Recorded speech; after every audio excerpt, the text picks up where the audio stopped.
guys! Good morning everybody and welcome back po sa ating munting channel. Ayan, Glyza Barona Official.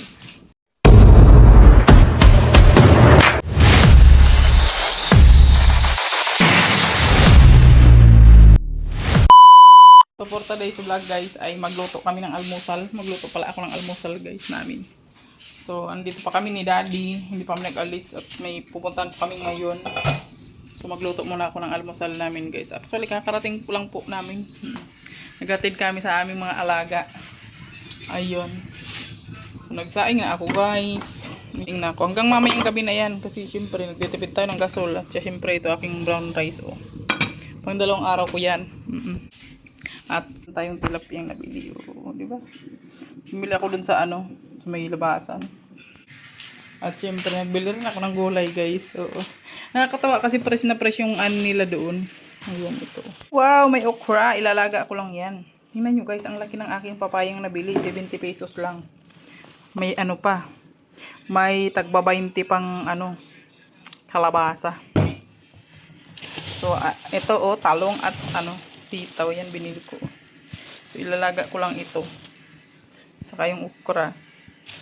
Tapos, isasoso lang natin sa tuyo kalamansi. Kasi, ano, medyo bawal sa akin yung bagoong, guys. Anong medyo?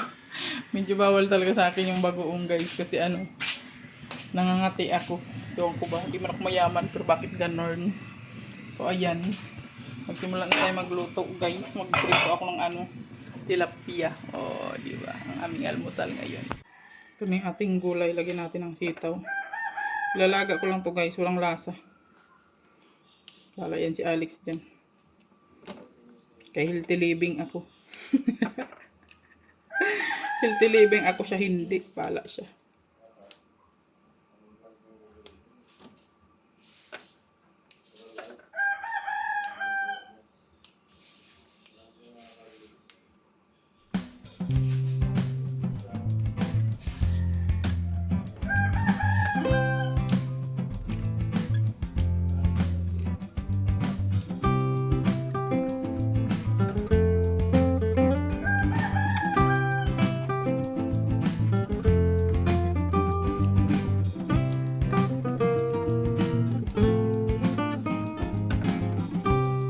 Ang ganda nitong sitaw nila, oh. Sitaw. Hindi pa siya masyadong ano, matanda.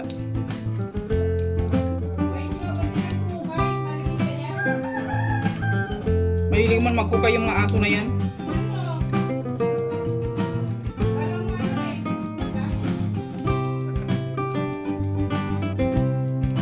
Ibabaon ko na yan dyan. Ayan.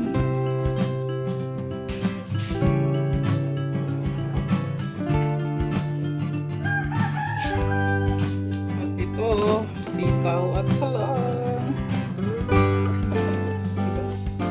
Sinama ko na yung mga stock ko dyan na okra. Ganda nitong talong, oh.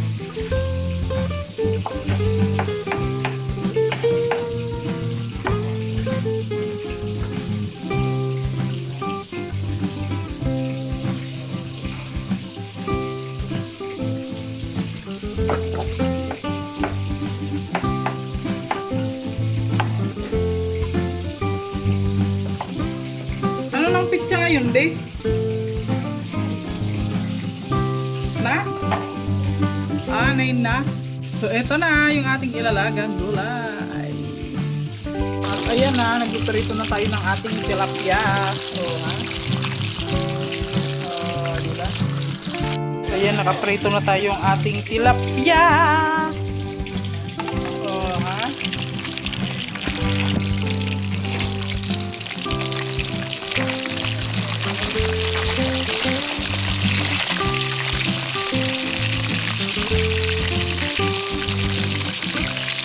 Laga na rin ako yung gulay ko. My favorite gulay. Ayan o. Oh. Puli-puli lamig utot. Abot ang panahon na Palitan na tayong utot. darating ang panahon na pag nagtulog kami, nagtatalikuran na lang kami. Tapos magpapalitan kami. Tapos kapag kaisip mo na lang yung gumagana, pagalitan mo na siya. So, kapagalitan mo na siya. So, hindi ko po hayaan darating tayo sa puntong gano'n na hindi natin napakinabangan yung kalakasan. Di ba gano'n? 51 lang pala eh. Eh po, seryoso po yan. Totoo po yan. Doctor recommended. Talaga ba? Recommended po.